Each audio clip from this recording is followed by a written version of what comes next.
Introducing Luka Garza. This man is a monster.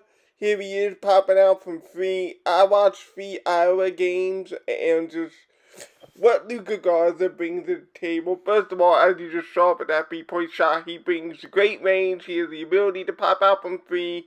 Tremendous footwork, as you can see there with the and-one. Little drop step, 2 dribble. There's a reason why I said meet the white Joel Embiid. His footwork is absolutely uncanny, unprecedented. And it's not just the hook shots, and it's not just the power dribbles.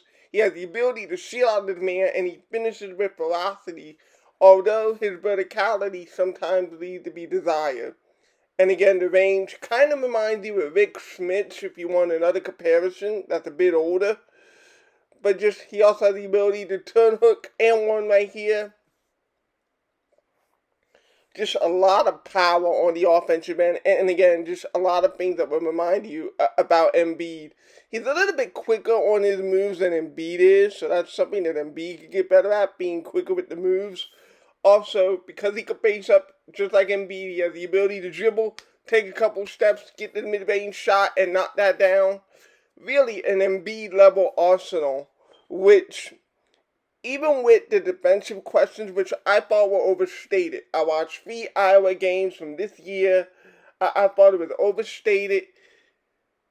Garza is a little bit lateral side-to-side quickness isn't where it needs to be, although he lost 30 pounds leading up to the combine. So that might be outdated. We haven't seen this version of Luka Garza who's been in the combine, who lost 30 pounds. We haven't seen that, obviously, in any professional setting.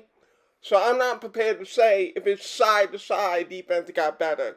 If his lateral quickness got better on the defensive end, he has the strength and a little bit of verticality as far as the individual post defender is concerned, that as long as he becomes mediocre, as far as the side-to-side defense is concerned, then I have no idea why this guy's not a first-round grade. And by first round, I mean lottery. This is ridiculous. Ayu Dosunmu from Illinois is another player who's being graded way lower than his actual talent is. I don't know what's happening here with these scouts, because as it stands, the current projection with Luka Garza is a mid to late second rounder, and it's just absolutely ridiculous. You can see the tape for yourselves that Luka Garza is way more skilled than a second rounder. If Luka Garza is in the second round, this will be Nikola Jokic all over again. It really, like the seal off, the layup, he's just too good. Luka Garza is too good. Physical rebounder, just plays the game with tenacity on the offensive end of the court. And really, Luka Garza could have put up better numbers than he did, and that's saying something because he put up numbers in college. But Iowa's guards were terrible. Let me just tell you, again, I watched 3 games, and just watching Iowa's guards, I don't want West Camp, I don't want any of them.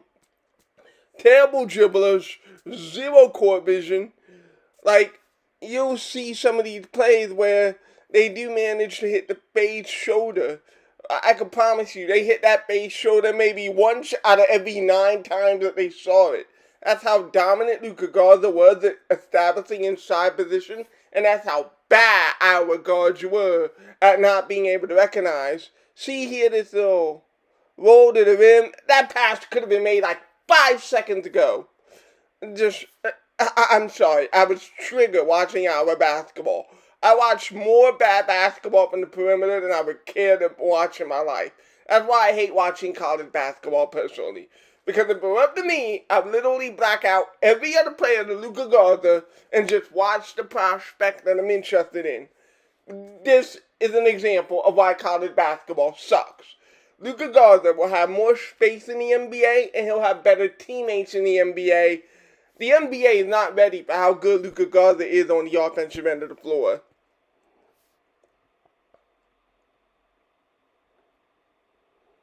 And also, defensively, as I said, lateral side-to-side weakness can definitely improve. But here's what I will say positively about Luka Garza, as far as the defense is concerned. if Luka Garza is in the post, if you have good perimeter defenders, that was the other thing. Not only were Iowa guards shitty at making an entry pass to save their lives, they were also some of the worst defenders I've seen. That's why Oregon blew them out in the second round within like 15 minutes. There was an athletic disparity between what Oregon was able to bring to the table at the top and Iowa's poor excuse of guard play. But if you have good perimeter defenders, what you can do is that Garza is pretty strong in the block. And as long as the space isn't too far, he'll be able to recover adequately where he can block shots with a 7'1" wingspan. And he does have a nose for the ball. So unlike a Jahlil Okafor, who was defensively hopeless, where it was just obvious on tape that Jahlil was never going to be an NBA defender at the next level, I disagree with a lot of scouts who are more skeptical on Garza than they ever were on Okafor. Garza ranks, at least on this tape from last year, he ranks as a C- defender. He's not the worst defender I've ever seen, not even close. So just to me, I just feel like the grade of the mid or late second or Luka Garza, it's disrespectful. It's disrespectful to the National College Player of the Year. It really is. And if we can get him in the second round, you think Maxey was a steal? Just wait. And I know for a lot of people, and I know myself, we're like, we need guards. It's true we need guards, but if we are going to keep Ben Simmons, we need a 5 who can spread the floor and a 5 who can play without the ball and not clog the paint. And I think Luka Garza does that, and I think that he also provides energy on the offensive boards as well. Here again, the face up, and then he could also give you an entry pass from time to time. That's the other thing about Luka Garza's game that's underrated, in that he's a bit better than Joel. He keeps it high. He doesn't really put the ball on the floor too much. And when he does put the ball on the floor, he uses his shoulder. He uses his power. Does a great job of protecting the ball. Low turnover player throughout all 4 years of college, averaging under less than 2 turnovers a game. And I know some people will say, did Laquan just say 4 years in college? Well, from a scouting perspective, I've never been one of those, oh my God, he's a senior. That means the upside is no. Like, as another example, Matisse Thybulle. And Luka Garza is way more talented than Matisse Thybulle. And to just get to the point, that right there should say it all. Why this guy is projected as late as he is just disrespectful. And if I'm Daryl Morey, I take advantage of this and I pick this up. Because I just can't see this guy not being dominant at the NBA level. Look at all that congested area. And you know it's not going to be that congested in the NBA. Even on our team, even with our circumstances, it won't be that congested. So I get to see Luka Garza dominating the game with more space. Most NBA scouts are worried about the space. I'm excited about the space on the offensive end for Luka Garza. I think he's just going to take his game offensively to another level where I see this Rick Smith and Embiid sort of a combination of Dirk Nowitzki and LaMarcus Aldridge sort of game. Just, there are so many players that he plays like offensively, so many skill sets that he has. You can see why he dominated the college game. Just a monster on the offensive end from the center position. This would be like if Embiid returned to college for his sophomore year. This would be what it would be like. Just absolute monstrosity. And also good off the ball, rebounds, hangs around the rim. So if you have an active point guard, not like Iowa's crap, you could get some alley-oops, you could get some easy passes inside the lane. He just has the complete offensive package. Again, the ability to pop up. Just, there's so much I love about this guy that I could go on forever. Seemingly about the same strengths to see that like little jump, skip, pass. I'd like to see Joel add that to his game a little bit as well. And we have seen Embiid make these passes from time to time this year, but I'm just saying more consistently. And it's not like Garza's the highest assist guy either, but just the fact that he can make those passes routinely and not be a turnover-prone player, I think bodes well for Garza. As you can see here, 2,000 career points in 113 games, faster than 2,000 in the Big Ten. And, it is the Big Ten, kind of a softer conference, but still, everything about his game is just special to me. Like, I don't, for me, there's two reasons that I really wanted to scout him. First of all, his stats popped up like, you're a 44% 3-point shooter on 3 attempts a game. Quite frankly, it could have been more. There were a lot of times where he was popping out for the 3-point line. Here's the thing about these highlights. Again, they're showing you the times they actually made the pass. I can promise you, there were many times where they did not make that pass.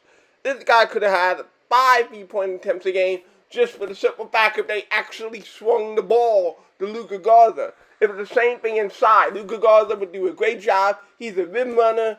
You're not seeing many of these clips, but he was a rim runner. He really has great lateral up and down speed. He's a threat in transition, but Iowa guards did a terrible job of getting Luka Garza the ball in transition. If they would ever recognize, in fact, that Luka Garza had a head of steam in transition. So there were a lot of points up on the board. Luka Garza could have easily averaged over 35 last year. He averaged over 23 in reality, but it could have been 35. The dude is an offensive monster, and he was only limited by the poor supporting cast around him in Iowa.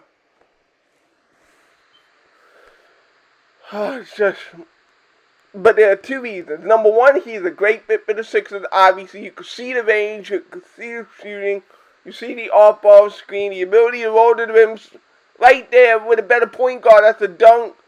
Instead, it ends up becoming an and one off of a great rebound.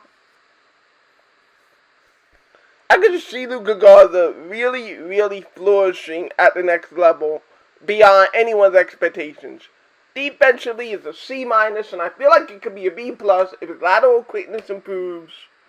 So I think he could be a good defender. Not a great defender, but again, here's how you have to scout these guys. You have to grade the entirety of it. If you are one of the elite offensive players, and you become a solid defensive player, and a good rebounder, and if you get to the line and you shoot over 75% for the free throw line, if you had all that together, would you accept a good defender who's an elite game-changing offensive player who also takes care of the ball from the center position?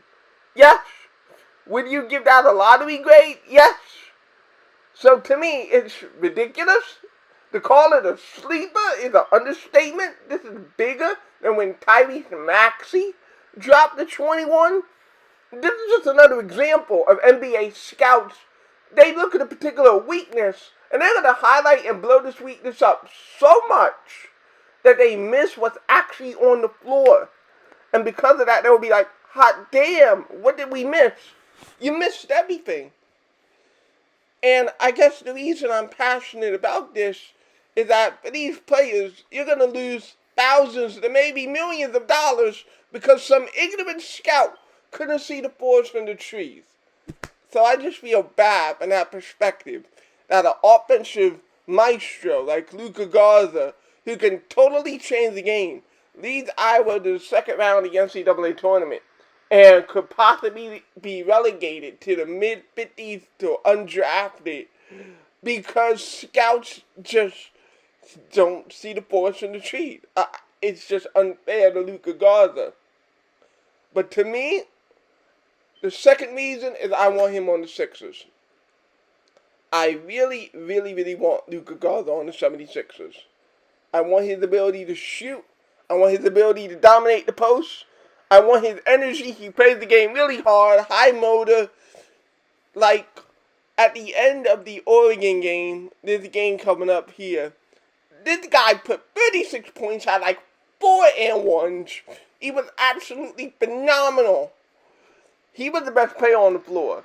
Now, Chris Duarte did a great job in this game. Chris Duarte, another mid-first round or potential lottery prospect, and Chris Duarte I haven't seen enough of Dirte to have an informed opinion, but in this game, Dirte definitely showed everything that he does. He's athletic, he's a wingman, he can shoot the ball. But even then, to me, Luka Garza was the best player on the floor in this game. And it's unfortunate that none of his teammates could really. You could see that Dirk Nowitzki fade away from the mid-range, and just that Joel Embiid power in the post. There's just so much to like about Luka Garza. But at the end of this game, he was crying his heart out. Obviously, his senior year, and it's going to be your last game in an Iowa uniform. And then you saw that Euro step leading into the rebound. Just look at that. A Euro step in transition. That's why I say white Joel Embiid. If we could draft this guy, if Daryl Morey pulls the trigger and drafts this guy, elite 3-point shooter, rebounder, potential defensively to be average, go for it. You won't regret it. And I just fell in love with this guy as a prospect. Like, that dumping and one again, just the offensive tenacity. I love Big Ben. I really do. If you're a big man and you dominate, you automatically get brownie points from me. And the Sixers, I know that we've drafted big men over the years repeatedly, but we have a backup problem, and Luka Garza could solve that backup problem. I would invest a 28 pick with no hesitation. If he is there at 50, I'm going to land bash every scout and pick him at 50. Again, with no hesitation. This is Luka Garza. Perfect fit for the Sixers. Come on, Daryl Morey. Make me happy. Get this big man in Philadelphia. DHO. And then he dives to the rim. And then the other player was able to hit the free. But that's just a good possession. Another dive in. And then he gets the rebound and put back. It should have been a pass for a dunk. But he's just too good, too skilled. And so, flare, screen, and roll for the 3-point shot. Just versatile. I mean, my next scouting report is going to come up soon.